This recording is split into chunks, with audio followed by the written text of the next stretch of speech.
Bonjour à tous, bienvenue sur Prajna, j'espère que vous allez bien. Cette vidéo est la 6e vidéo chapitre de ma rencontre avec le maître zen Luc Boussard. Dans cette vidéo, nous parlons de la peur et des illusions. La peur, c'est une émotion qui est très répandue dans nos sociétés. La peur de vivre, la peur de mourir, la peur des autres. Et Luc nous montre quelle attitude nous pouvons progressivement développer dans notre pratique vis-à-vis de la peur. Nous parlons également des illusions. Notre esprit fabrique des centaines, voire même des milliers d'illusions qui font que progressivement, nous ne voyons plus les choses pour ce qu'elles sont vraiment. Et Luc nous montre là aussi comment, par la pratique méditative, nous pouvons progressivement dissiper ces illusions et devenir pleinement qui nous sommes.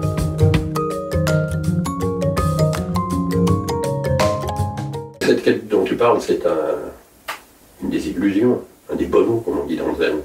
Il y en a un paquet. Alors il y a celui-là, il y en a d'autres. Il y a tous les bonos, la quête de la reconnaissance, la quête du pouvoir, la quête de l'argent, la quête du sexe, la quête de la jouissance gastronomique, tout ce qu'on veut. Maître Deschambault disait, parce que des fois on lui reprochait de boire de whisky, de fumer des cigarettes. Et il disait, ouais, c'est pas bien, si vous connaissez un maître zen plus grand que moi, je vous en prie, vous ne venez pas aller le trouver. Mais faites attention, parce qu'il y a une illusion qui est bien pire que toute celle-là, c'est l'illusion spirituelle. Et je trouve que c'est assez percutant. Quand on commence, et on la voit souvent chez des gens qui rentrent dans la pratique, on peut l'observer quand soit on a du recul et qu'on voit. Tout d'un coup, il y a des gens qui s'imaginent qu'ils vont devenir quelqu'un de spécial, qui vont devenir un espèce de saint homme, d'illuminé, au-delà de la condition humaine et bien entendu au-delà du commun des mortels. Et ils commencent à se prendre pour quelqu'un de très important. Et ça, c'est la pire des illusions. Quand on ne peut arriver à rien, ni par soi-même, ni pour soi-même. Nous, on est des petites créatures, comme des moustiques, comme des éphémères, qui apparaissent et qui disparaissent. On voudrait bien être autre chose, mais malheureusement, c'est pas vrai. Même Jésus, même Bouddha sont morts, même Deschambault. Et si tu veux, pour citer une anecdote, quelque chose qui m'a énormément marqué, c'est la manière dont Maître Deschambault est mort. Il ne s'est absolument pas préoccupé de la continuité de sa mission. Il venait de donner totalement 15 ans de sa vie pour mettre en place une mission. Il s'était dévoué corps et âme. Et il n'a pas nommé de successeur. Il nous disait, vous n'êtes pas mûr, c'est pas vrai, je ne peux pas vous donner la succession. Il a pratiqué la zen jusqu'à la dernière minute, alors qu'il souffrait comme un damné, qu'il avait un cancer du pancréas, paraît-il. Il est monté dans l'avion et il est mort à sa descente d'avion. Il ne s'est absolument pas préoccupé de ce qui se passera après lui. Il nous disait, j'ai semé plein de graines, il va bien en pousser quelques-unes. Et il avait raison. Il en a poussé plein des graines. Mais il a fait jusqu'au bout, comme disait Kodo Sawaki, je fais ce que j'ai à faire. Et puis quand c'était fini, allez hop, KO. Advienne que pourra. Et ça, c'est vraiment pour moi une grande leçon. Nous devons absolument comprendre que nous ne sommes pas grand-chose. On est des...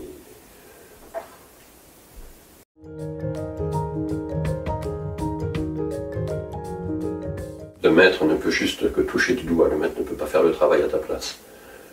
En plus de ça, si tu veux, moi je suis loin d'avoir la personnalité, et la présence et la force de Maître Deschambault.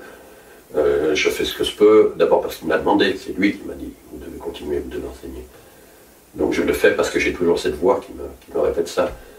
Mais je ne me prends pas du tout pour un grand maître, et ce que je m'efforce de faire, c'est d'enseigner l'enseignement authentique, de m'en tenir à l'enseignement des patriarches, à mon expérience intime bien entendu, mais à l'enseignement des patriarches, à l'enseignement de Deschambault, à l'enseignement de Kodo Sawaki, à l'enseignement de Dogen, à l'enseignement des patriarches chinois.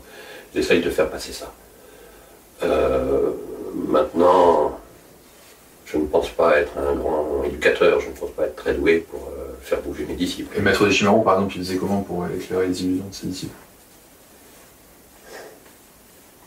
Maître Deschambault, il était capable de complètement capter l'esprit des gens, de rentrer profondément en toi-même, et donc de t'aider en connaissance de cause, en sachant qui tu étais. Maître Deschambault, c'est un maître exceptionnel, comme on en voit un par génération. On ne peut pas... Moi, je n'ai pas du tout l'ambition d'être à la hauteur de ce bonhomme, tu vois.